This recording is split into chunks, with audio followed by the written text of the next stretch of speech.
주님의 눈으로 바라보기라는 제목으로 환호하는 사람들은 제목으로 하나님의 말씀 선포하겠습니다. 오늘 이제 종려 주일입니다. 예수께서 예루살렘에 이제 입성하신 날이죠. 오늘부터 사실은 고난주간이 시작이 되는 겁니다. 그래서 이제 이 고난주간에 오늘부터라는 얘기는 원래 우리는 내일부터 시작되는 줄 알잖아요. 새벽기도도 내일부터 하고 그럽니다. 근데 사실은 유대인의 시각에서는 오늘이 이제 고난주간의 첫 시작인 거죠. 그래서 예수께서 예루살렘에 입성하시는 거죠. 이 고난주간에 우리가 묵상해야 될 관점, 이번 주 고난주간을 통해서 우리가 이제 어떤 식으로 그러면 예수님의 행적을 따라가는데 어떤 식으로 따라가냐면 예수님이 바라본 그 관점으로 이 고난주간의 모든 사건을 바라보고 묵상하려고 합니다. 그러니까 성경을 읽는 우리의 관점이 아니라 객관적으로 바라보는 제3자의 관점이 아니라 예수님의 눈으로 바라보이는 그 사람들, 예수님 눈에 보였던 그 사람들의 모습, 그 사람들은 어떻게 보였을까요?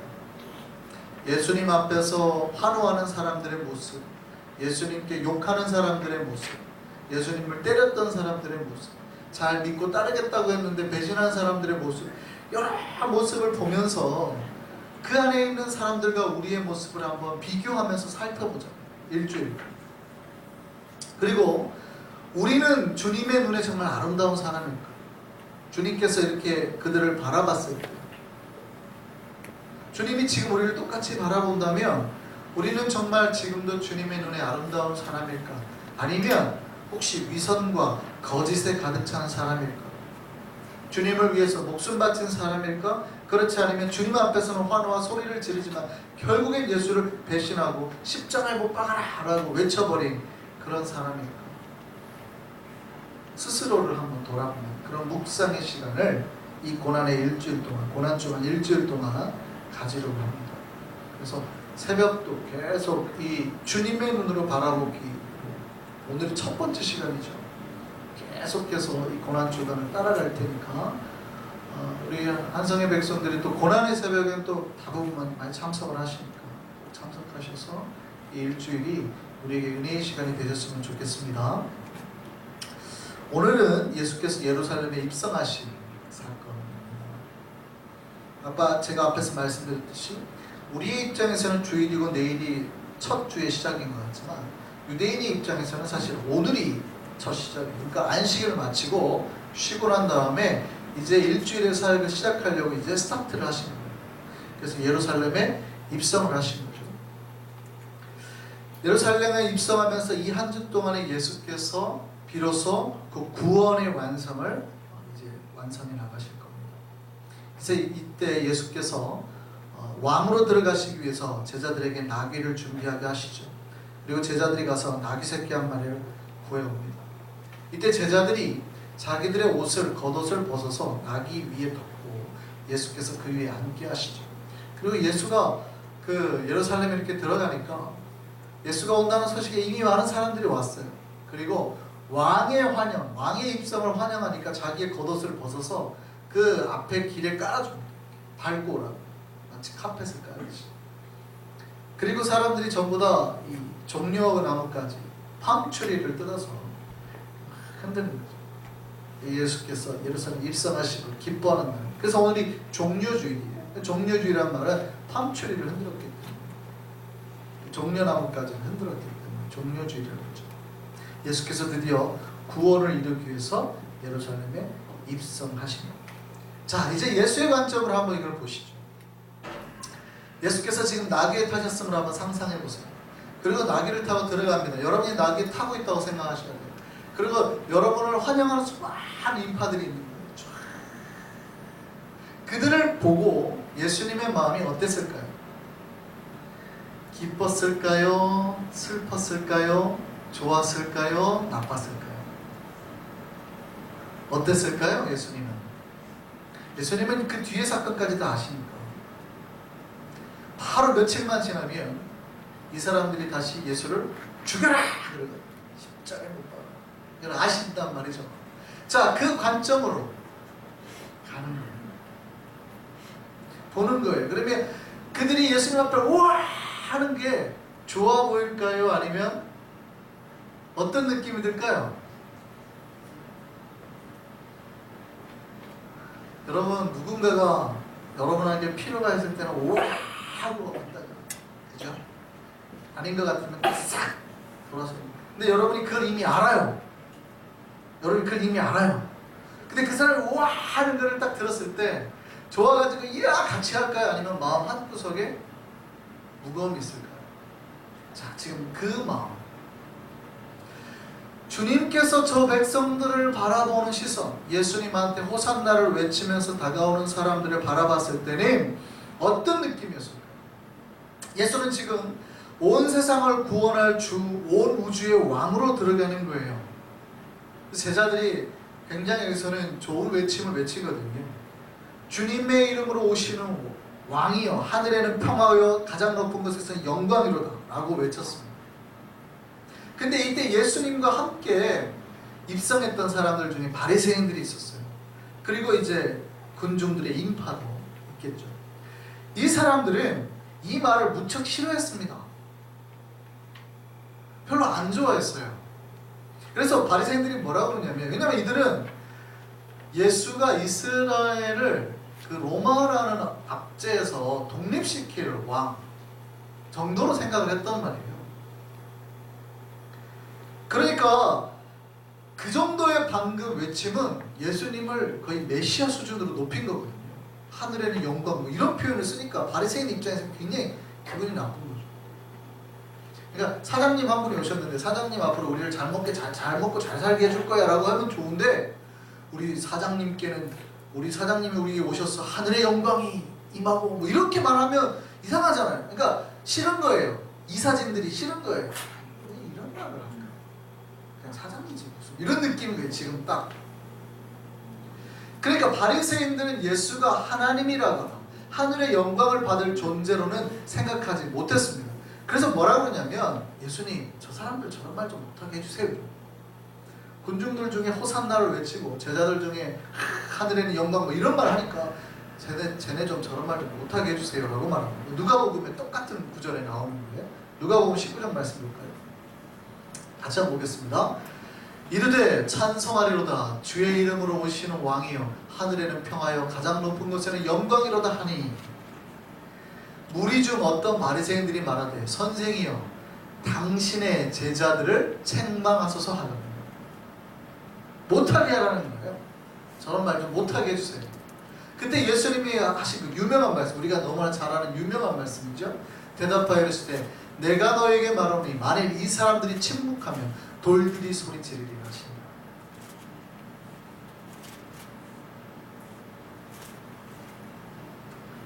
예수께서 그렇게 말하는 사람들에게 뭐라고 그래요? 이 사람들이 침묵하면 돌들이라도 외쳐요. 이거는 진리니까.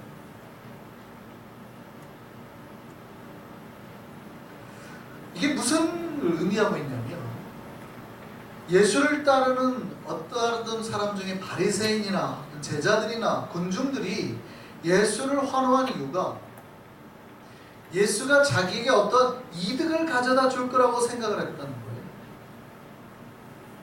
왜냐하면 그동안에 예수를 쭉 봤잖아요. 3년 동안. 예수를 따라다녀 봤더니 나에게 좋은 일이 떨어지는 거예요. 요한복음에 보니까 우리는 오병이어 기적을 너무 잘 알죠. 물고기 2마리, 보리떡 5개, 물고기 2마리. 5,000명을 먹이잖아요. 남자들. 그러니까 여자들, 아이들까지 합치면 2만 명이 먹은 놀라운 사건이에요. 여러분 2만 명이 먹을 수 있어요? 지금 2만 명이 먹으려면 도대체 얼마나 들어야 되는 거예요? 대충 계산. 근데 그 사람들이 한번 그거를 막 경험을 했단 말이에요. 그러니까 그 다음에 예수님이 어디를 가도 사람들이 졸졸졸졸 따라다녀요. 그때 예수님이 뭐라 그래요? 저 사람들이 나를 따라오는 이유는 하늘의 은혜, 말씀을 얻기 위한 게 아니라 뭐가요? 배고파서. 나 따라다니면 이 배고픔을 해결함을 받을 수 있을까? 그리고 예수님이 자기 따라온 사람들 피해서 나가버리죠. 배 타고. 그건 아니다. 기적을 맛봤더니 사람들 생각엔 뭐예요? 아, 이제 저 예수가 우리에게 있으면, 예수를 따라다니면 이제 우리가 배고플 일은 없겠구나 라고 생각을 하더라고요. 또 예수님 앞에 예수님께 가니까 수많은 사람들이 치료를 얻었죠. 병든 사람이 그렇게 많았는데 고대에는 의사가 별로 없으니까. 근데 가난한 사람들이 예수에게 손만 닿으면 다 병이 나았고 치료가 되니까 어떻게 생각하는 거예요? 아, 예수가 있으면 이제 우리가 아플 필요 없고 배고플 필요 없구나. 이게 예수를 환영하며 맞이했던 이유라는 거예요. 그러니까 그들이 예수를 찾는 이유는 자기의 이득하고 딱 맞물리더라고요. 근데 제사장들과 사두개인들이 협박을 하는 거예요. 여기에 십자가에 못 안 박아? 내가 니네 가만둘 것 같아? 이렇게 푸시를 하기 시작하니까 자기들이 위협을 느끼는 거죠. 그러니까 그때는 어떻게 해요? 갑자기 돌아서요. 그러면 죽여라! 예수가 자기들 독립시켜줄 존재가 아니라는 거죠. 그러면 그 독립투사였던 바나바를 풀어주고 예수는 죽여라! 이렇게 됩니다.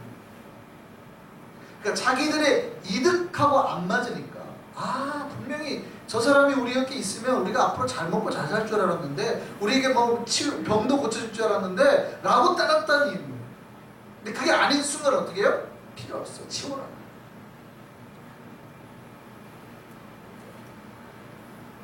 그래서 이 수많은 군중들이 호산나를 외쳤던 군중들이 며칠 만에 다시 예수를 못 박으라고 소리를 지르는 거예요. 물론 이 군중이 똑같이 그 군중이냐라고 볼 수는 없어요. 예수를 따랐던 사람들은 주로 가난한 사람들이고 당시에 모였던 사람 중에는 아무래도 사두개인이나 제사장들 가문의 사람들이 많이 있었겠죠. 똑같다고 보기는 어렵지만 그들은 누구도 예수를 십자가에 못 박으면 안 된다고 말했던 사람이 없대요. 다 배신했겠어요? 다 배신을 안 했겠지. 그런데 그러면 목숨 걸고 예수를 못 박으면 안 됩니다. 외쳐야 되는데 다 숨어버리더라고요. 이때 말했다가는 우리가 큰일 난다. 손해볼 수 있다. 이 땅을 잡고. 죽는 건 어차피 예수가 죽을 거고 우리가 옛날에 뭐 이득 얻었던 거 위로받고 말씀 듣고 했던 건 그거고 지금은 우리 먼저 살자 하고 싹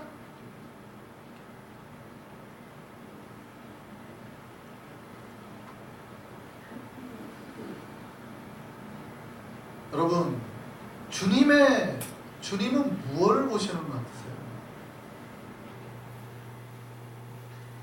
주님 앞에 수많은 사람들이 외칩니다. 사실은 그 외침이 자기네들의 욕망을 담은 외침이에요. 욕망을 담은 외침. 진짜 주님이 오셔서 우리가 은혜를 받고 우리가 하나님의 그 놀라운 백성 삶에 대한 기쁨의 외침이 아니라 욕망의 외침이에요. 이런 욕망의 외침, 욕망을 외치는 소리는 공허해요. 근데 주님은 그 소리를 다 아십니다. 우리가 말하는 소리에는요 우리의 마음이 담겨 있습니다. 말이 아니라 외침에, 그러니까 탄식의 외침이 있고 아니면 기쁨의 외침이 있죠. 여러분이 어떤 영화를 봤는데 딱 한마디 했어요. 아, 이거는 기쁨의 외침이에요? 탄식의 외침이에요? 딱 알겠죠? 근데 여러분한테 하하! 이러면은요 기쁨의 외침이죠. 그러니까 여러분 별거 아닌 것 같은데 말을 전달을 안 해도 돼요. 소리를 질러도 우리도 알잖아요. 우리도 안다고요.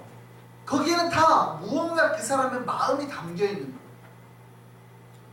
여러분 2000년에 제27회 시드니 올림픽에서 아주 특별한 사건이 한번 일어났습니다. 올림픽 수영 남자 100m 경기가 있었는데요. 이때 아주 특별한 선수가 한 명 출전을 하게 됩니다. 서아프리카 기니 출신의 에릭 우산만이라는 선수. 혹시 기억하실지 모르겠어요. 그 IOC 위원회, 국제올림픽위원회에서 특별하게 그 선수를 이렇게 참전할 수 있게 해준 거예요. 근데 이 선수는요 수영을 배운 지가 9개월밖에 안 됩니다. 아프리카 기니에는 가장 긴 레인이 20m, 호텔 딱 2개인데 20m 레인 2개밖에 없다는 거예요. 15에서 20m 사이. 김목사님 아세요? 옛날에 저기 발리에 있는 그 거고 한 15m 잠수하고 들어가면 갑자기 머리에 벽이 확 부딪혀요. 너무 짧아가지고 그거밖에 없어요. 거기에서밖에 해본 적이 없는 거예요. 근데 올림픽 공식 수영장은 편도 한 번 가는 게 50m예요. 그 100m는 뭐냐면 갔다가 한 번 찍고 돌아와야 되는 거예요. 이 사람은 한 번도 50m를 해본 적이 없는 거죠. 수영 배운 지가 9개월밖에 안 됐는데 선수가 없으니까 참여시켜주는 거예요. 자, 마침 3명이 하는데 2명이 실수로 반칙으로 먼저 들어가가지고 이제 혼자 하게 됐어요. 그러니까 그 넓은 데서 혼자 하고 관중들이 다 보는 거예요. 혼자요 점프해가지고 가는데 해설진 2명이 하는데요. 영어로 하잖아요. 시드니니까 영어로 하잖아요. 제가 다 알아들었을까요? 못 알아들었을까요? 저를 무시하시네. 대충은 무슨 말을 하는지는 알겠는 거죠. 아, 열심히 합니다. 뭐 대단합니다. 뭐 아프리카에서 와가지고 이렇게까지 뭐 원신임을 뭐 이런 대충 알겠지만 정확하게는 안 들리는 거예요. 그런데 뭐가 제 귀에는 쏙 들리냐면 이 사람들이 지금 되게 비웃고 있다는 게 들리는 거예요. 말하는데 아주 웃음기가 가득해요. 제가 영어를 정확하게 다 알아듣지 못하지만 그 웃음기가 너무 귀에 잘 들어오는 거예요. 그러니까 마치 어린애가 막 하는데 어른들이 잘한다 이런 느낌이죠. 이게 약간 sarcastic한 것 같은데 그렇다고 해서 대놓고 비난은 안 하는데 아 그래도 뭐 열심히 하는 모습이 좋네요 뭐 이렇게. 근데 굉장히 입에서 웃음기가 나오고 막 장난스럽고 해설을 듣는데 너무 화가 나는 거예요. 아 이렇게 비매너인가 싶을 만큼. 그냥 딱 대놓고 비난하는 건 아니기 때문에 뭐라고 할 수는 없는 거예요. 그게 귀에 들려요 안 들려요? 들려요. 그런데요 이 사람이 끝나고 돌아오는데 50m는 어떻게 가더라고요. 근데 돌아오는 동안에는 힘이 빠져가지고 한 번도 100m를 해본 적이 없어요. 힘이 빠져가지고 마지막에는 진짜 거의 막 팔이 물 위로 올라오지도 않아요. 오른팔은 이러고 마지막에 거의 서듯이 해가지고. 그런데 딱 도착을 하니까 관중들 박수를 탁 쳐줘요. 17,000명 관중이 탁 박수를 쳐줘요. 경기가 끝나고 이런 인터뷰를 했어요. 다른 사람은 메달을 목적으로 물살을 갈랐지만 나는 익사하지 않으려고 물살을 갈랐다. 안 죽으려고. 해본 적이 없어요. 근데요 여러분 관중들을 보세요. 관중들은 왜 이 무쌍바니를 환호했을까요? 그가 금메달 따기를 바랐을까요? 아니죠. 그러면 그가 금메달 따고 나서 자기들에게 뭔가 선물을 해줄 거라고 생각했을까요? 아니죠. 한 인간이 그 관중들의 환호가 한 인간의 도전에 대한 존중과 격려였어요. 한 번도 100m를 해본 적이 없는 한 수영 선수에 대한 배려와 환호. 그러니까 저는 그 박수 소리에서 뭘 얻냐면 위로를 얻어요. 해설자들의 그게 너무 귀에 거슬렸는데 그 박수 소리에 제가 위로를 얻어요. 이거지. 여러분 별거 아닌 것 같죠? 우리들의 외침이라는 게 별거 아닌 것 같죠? 아니에요. 여러분 누군가의 단발만한 박수 하나에서도 사람들은 마음을 읽어요. 거기에 감정을 다 읽어내는 거예요. 여러분이 아무리 남편에게 사랑한다고 말을 해달라고 했는데 사랑하지 않는 남편이 하루에 100번씩 사랑한다 해보세요. 여러분이 거기서 사랑을 느낄 것 같아요? 사랑해요. 너 사랑해달라고 하잖아. 사랑해요 하고 나가요. 진짜로 한 거예요 안 한 거예요? 한 거죠. 사랑한다고 말을. 근데 알단 말이죠. 알아요. 사랑해요. 나 사랑해요. 안 사랑하는지 다 알지. 100번을 해도 알아요. 100번. 여러분 우리가 주님한테 무언가를 외칠 때 주님 앞에 환호를 지를 때 사실은 주님은 뭐를 보시는 거예요? 그 외침이나 그걸 보는 게 아니라 마음을 보시는 거예요. 그래서 하나님은 우리의 중심을 보시는 거예요. 인간도 누군가의 목소리에서 그 사람의 마음을 읽을 수 있다면 예수님은 더 하시죠. 이게 제일 중요해요. 신자들이 주님 앞에 나아갈 때 예배를 드릴 때 제일 조심해야 되는 거예요. 여러분들이 하나님 앞에 무언가를 드린 표현이라고 생각을 하는 경우가 있어요. 내가 하나님 앞에 어떻게 했고 뭐를 얼마를 드렸고, 하나님이 그거를 안 받으신다. 그거를 받으시는 게 아니에요. 예전에 어떤 진짜 목사님이 그랬다니까, 어떤 누가 헌금을 하려고 봤는데 10불짜리를 준비 안 해요. 100불짜리밖에 없어요. 10불만 내려고. 어쩔 수 없어 100불짜리를 넣었다는 거예요. 그리고 나와가지고 아휴 10불짜리가 없어 100불을 냈네. 그때 옆에 듣고 있던 목사님 그랬다는 거예요. 걱정하지 마세요. 어차피 하나님도 10불밖에 안 받으셨어요. 여러분, 여러분이 하나님 앞에 무엇을 표현을 하는 것을 그대로 하나님 받으시는 게 아니에요. 여러분, 하나님 앞에 감사, 물론 훈련이죠. 감사합니다 해야 되지만, 감사가 없는데 사람들 보니까 감사한다고 하고, 헌금도 안 내고 싶은데 헌금을 하고, 하나님은 그걸 하나도 안 받으세요. 여러분이 이 주님 앞에 환호하는 백성들이 호산나를 외친 중에, 어떤 사람 중에 이들이 진짜 예수 그리스도를 자기의 메시아라고 믿지도 않고 자기의 배고픔을 채워줄 사람이라 생각한다면, 주님이 진짜 그들에게 그들의 외침을 정말 그대로 받아줬겠냐 이 말이에요. 주님은 이미 파악하시고,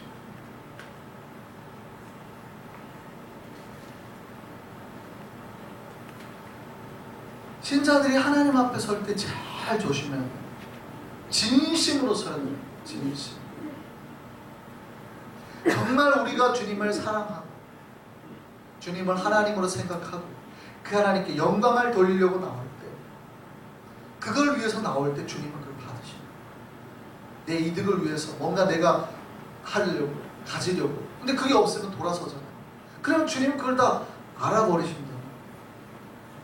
주님이 우리에게 어떤 이익을 가져다 줄 보따리 정도로만 생각하고 나오면 주님은 그들이 내는 소리만으로도 다 알아요. 우리가 주님 앞에 진심으로 나아갈 수 있기를 간절히 바랍니다. 우리가 서로에게 대할 때도 마찬가지입니다. 신자가 신자에게 대할 때도 진심으로 다가가야 돼요. 조롱이나 비웃음으로 다가가면 상대가 이미 파악을 해요. 예수께서 이렇게 말씀하셨어요. 내가 너희를 사랑한 것 같이 너희도 서로 사랑하라. 요한복음 13장 34절 말씀 크게 같이 한번 읽어볼까요?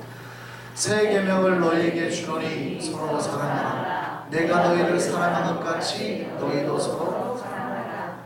예수님이 우리에게 진심으로 사랑했던 것처럼 우리도 진심으로 서로를 사랑하라는 말씀입니다. 우리가 그렇게 진심으로 하나님을 만나고 우리 서로를 대할 수 있는 저와 여러분 되기를 바랍니다. 그래도 위로의 말씀을 드리고 오늘 말씀을 마칠게요. 그럼에도 우리에게 위로가 되는 것은 뭐냐면, 예수님은 자기 앞에 보였던, 나중에 자기를 배신할 군중들까지도, 오늘날 우리도 포함되는 거예요. 우리까지도 예수께서는 그들이 배신할 걸 다 아시고도 사랑하셨다.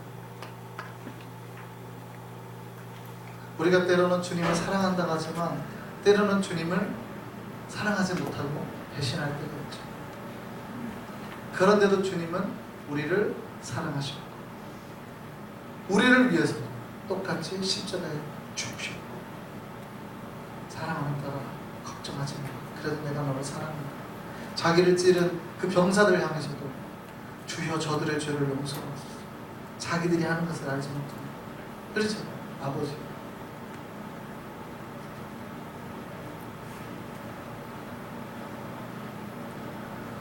그 예수께서 우리도 동일하게 사랑하심을 믿으셨으면 좋겠습니다.